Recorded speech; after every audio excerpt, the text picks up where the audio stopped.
दोस्तों स्वागत है 10 मिनट वीडियो सीरीज में। तो इसमें हम सबसे पहले देखेंगे जो एग्जाम में पूछे जाने वाले जो वक्र होते हैं। कई बार वक्रों को पूछा कि ये वक्र किससे संबंधित है। तो उसमें पहला वक्र है लॉरेंज वक्र। तो लॉरेंज वक्र के बारे में हम समझते हैं किससे संबंधित है। तो लॉरेंज वक्र द्वारा किसी देश के लोगों के बीच आय की विषमता को ज्ञात किया जाता है। लॉरेंज वक्र समाज में आय के वितरण का ग्राफीय निरूपण होता है। इसे मैक्स ओ लॉरेंज द्वारा 1905 में दिया गया था। इसका प्रयोग जनसंख्या में असमानता का विश्लेषण करने के लिए किया जाता है। इस ग्राफ में राष्ट्रीय आय के संचयी प्रतिशत को घरों के संचयी प्रतिशत पर खींचा जाता है। वक्र के पूर्ण जो समानता रेखा से झुकाव की कोटि समाज में असमानता की माप होती है। इसे गिनी गुणांक कहते हैं। ठीक है। तो मान लीजिए कोई देश है, तो देश में जो है बहुत सारे लोग रहते हैं, तो उन लोगों के बीच में आय की कितनी असमानता है उसको दिखाने के लिए लॉरेंज वक्र बनाया गया था। ठीक है। लॉरेंज वक्र का जो कर्व होता है इस तरह से मान लीजिए ये पूरा आपका वाई एक्सिस है और ये एक्स एक्सिस है। ठीक है। तो इसको मान लेते हैं कि ये इनकम है, परसेंटेज ऑफ इनकम है, इनकम। ठीक है। और ये जो है परसेंटेज ऑफ जनसंख्या है, पॉपुलेशन है, ये पॉपुलेशन। ठीक है। एक्स एक्सिस है, वाई एक्सिस है, जिन पे है। तो ये जो लाइन होती है, इसे अगर लाइन बीच से खींचते हैं तो इन दोनों के बीच की ये लाइन जो होती है परफेक्ट इक्वालिटी होती है। मतलब सारे लोग एक समान पैसा, सबके पास जो है जो आएगा है वो सबके पास एक समान है, किसी में विषमता नहीं है। ठीक है। सब जो है बराबर है इसमें। ठीक है। सभी लोग इसमें बराबर हैं। ठीक। तो मगर जो लॉरेंज वक्र क्या बताता है, तो लॉरेंज कर्व वैसे नीचे से जाता है ये से। तो इसमें क्या बताता है आपको लॉरेंज कर्व, तो लॉरेंज वक्र किसी देश में लोगों के बीच असमानता हो गई है। देखिए यहाँ पे बराबरी था, मगर जैसे नीचे गया तो इसके बीच जितने भी लोग हैं ये दूसरे से एक दूसरे के मतलब कि आय में अलग अलग इनकी वो है, आय में विषमता है इनके। समाज में जो आय का है समान वितरण नहीं हो पाया है। ठीक है। इसीलिए अनइक्वलिटी फैल गई है इसमें। तो इस ये जो बीच वाला एरिया होता है, ठीक है, तो समानता असमानता की माप होती है, इसके बीच में असमानता फैली होती है इन बीच में। तो ये पूरा है। तो इसी इसी बीच को हम कहते हैं गिनी गुणांक। ये गिनी गुणांक होता है। इसको हम कहेंगे लॉरेंज कर्व, लॉरेंज कर्व कहेंगे। ठीक है, कर्व। और ये तो बताया ना गिनी कोफिशियंट होता है, गिनी कोफिशियंट। ठीक है। ठीक है। तो ये जो होता है इसको भी थोड़ा डिटेल में देख लेते हैं। तो ये जो है ऐसे खींचा जाता है। तो ये वाला भाग जो होता है ये बी होता है। ठीक है। मान लेते हैं ये जो नीला वाला भाग बी है, लाल वाला ए है। तो गिनी कोफिशियंट जो होता है उसका फार्मूला होता है ए अपान ए प्लस बी होता है। यही गिनी कोफिशियंट का फार्मूला होता है। ठीक है। और ये जो है पूरा इसमें असमानता को दिखाता है, कितनी असमानता इसमें है। ठीक है। तो याद रखिएगा, इंपॉर्टेंट है ये। कर्व इसका इस तरह से बनता है, याद रखिएगा ऐसे बनता है। और ये जो है समानता की लाइन है, सब लोग समान है इसमें। ठीक। तो गिनी गुणांक क्या होता है, तो गिनी गुणांक वर्ष 1912 में इटालियन सांख्यिकीविद कोरेडो गिनी द्वारा विकसित किया गया था। और इसका देखिए जो मैक्स ओ लॉरेंज थे, 1905 में ये जो वाला ग्राफ दिया था उन्होंने। 1912 में कौन दिया, इटालियन सांख्यिकी कोरेडो गिनी द्वारा इसको दिया गया था, विकसित किया गया।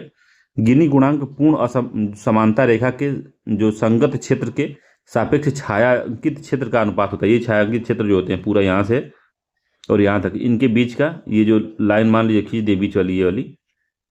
तो ये ए है ऊपर वाला, ये बीच वाला जो है ए है ये वाला पूरा, और नीचे वाला जो है ये वाला वो बी है। तो उसी का ये जो फार्मूला लिखे यही होता है। तो छायांकित क्षेत्र का अनुपात होता है, इसका मान जितना अधिक होगा समाज में असमानता उतनी ही अधिक होगी। अगर जो है ए प्लस बी जो टोटल जो है जितना कम होगा, ये ए प्लस बी जितना ही कम होगा असमानता उतनी ही अधिक होगी, याद रखिएगा। तो मतलब कि कुल मिला के गिनी कोफिशियंट इसका मान जो है, अगर मान लीजिए 1 से 10 तक यहाँ पे जाना है हमको, इसका मान जो है 8 9 है, तो समानता जो है ज़्यादा है। जैसे जैसे एक की तरफ वो आएगा तो उसकी समानता जो होगी कम होती जाएगी। ठीक है। तो ये क्या, गिनी गुणांक पूर्ण पूर्ण समानता रेखा के संगत क्षेत्र के सापेक्ष छायांकित क्षेत्र का अनुपात होता है। इसका मान जो है जितना अधिक होगा, जितना अधिक होगा समाज में असमानता उतनी ही अधिक होगी। अच्छा, जितना अधिक होगा समाज में उतनी ही अधिक होगी। तो ये थोड़ा गलत बता दिए। मान लीजिए कि 0 है ये और यहाँ 10 है। ठीक है। जैसे इधर जाएंगे, जितना 10 के उधर जाएंगे तो इसमें क्या होगी, जनसंख्या जो होगी असमानता होगी, जो असमानता बढ़ती जाएगी। तो इसका मान जितना अधिक होगा, जैसे कि 5, 6, 7, 8, 9, 10, 10 पे मान लेते हैं, ये पूर्ण असमानता हो जाएगी। समझ रहे हैं बात को? मगर जैसे जैसे कम की तरफ, एक एक की तरफ जाएंगे, मान लीजिए एक से शुरू हुआ है, तो जैसे तरह एक की तरफ जाएंगे तो ये एक का ही दिखा है ये वाली। जैसे तो एक की तरफ जाएंगे तो असमानता जो है कम होती जाती है। ठीक है। तो जिधर ये ज़्यादा होगा तो असमानता ज़्यादा होगी, कम होगा तो असमानता कम होगी। गिनी गुणांक छायांकित क्षेत्रफल समता रेखा के नीचे का संपूर्ण क्षेत्रफल है। ठीक है। गिनी गुणांक का अधिकतम मूल्य 1 के बराबर होगा तथा न्यूनतम मूल्य 0 के बराबर होगा। तो हम 10 तक गिने थे, मगर ये 1 से 0 के बीच में होगा। ठीक है। तो जैसे जैसे ये 0 की तरफ बढ़ेगा, ठीक है, तो याद रखिएगा इसको। तो 0 अगर है तो समानता है, पूर्ण समानता है, 100% समानता है। और 1 है तो पूर्ण असमानता है। ठीक है, याद रखिएगा। गिनी गुणांक के बारे में बात हो रही है इसमें। ठीक है। तो ये अगर कभी पूछे आपसे कि क्या होता है लारेंज वक्र, तो क्या बताएंगे आप? तो लारेंज वक्र आय या संपत्ति के वितरण की असमानता को दर्शाता है। यह एक ग्राफ है जो किसी जनसंख्या में आय या संपत्ति का वितरण कैसा है उसको दर्शाता है। लारेंज वक्र लारेंज वक्र जितना अधिक होगा उतना ही अधिक असमानता होती है। ठीक है। ये पूरा लारेंज वक्र के बारे में था, इससे डिटेल में अब मत जानिए, इतना सफिशियंट है आपका। ठीक है। चलिए हम लोग मिलते हैं अगले वीडियो में, तब तक के लिए धन्यवाद।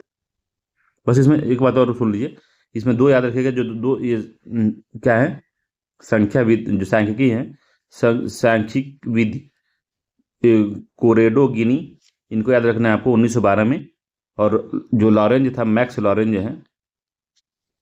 ठीक है, मैक्स लॉरेंज 1905 में इन्होंने बताया, तो याद रखिएगा। और लॉरेंज वक्र समान में आय की असमानता को बताती है, ग्राफिक रिप्रेजेंटेशन है उसका। ठीक। तो अब वक्र अगर पूछे किस तरह से बनता है, तो वक्र तो बता ही दिए हैं। ये जो है समानता की लाइन है, लाइन ऑफ इक्वालिटी कहते हैं, लाइन ऑफ इक्वालिटी। और ये जो है वक्र है, लॉरेंज वक्र, इसको लॉरेंज वक्र कहते हैं इसको। और बीच का जो भाग है ये गिनी कोफिशिएंट है। ठीक है। और नीचे का जो भाग है, अगर ये ऊपर वाला ए है, नीचे वाला बी है, तो गिनी कोफिशिएंट हम निकालेंगे। गिनी कोफिशिएंट जब निकालेंगे हम लोग, तो क्या निकालेंगे? तो A/A+B निकालेंगे। ठीक है, ये पूरा मामला है। ठीक। तो आय की असमानता का, या आय या संपत्ति के वितरण की असमानता को दर्शाता है। कहाँ पे? तो किसी देश की जनसंख्या में। ठीक है। इसका प्रयोग जनसंख्या में असमानता का विश्लेषण करने के लिए किया जाता है। ठीक है। चलिए ठीक है, मिलते हैं हम लोग अगले वीडियो में, तब तक के लिए धन्यवाद।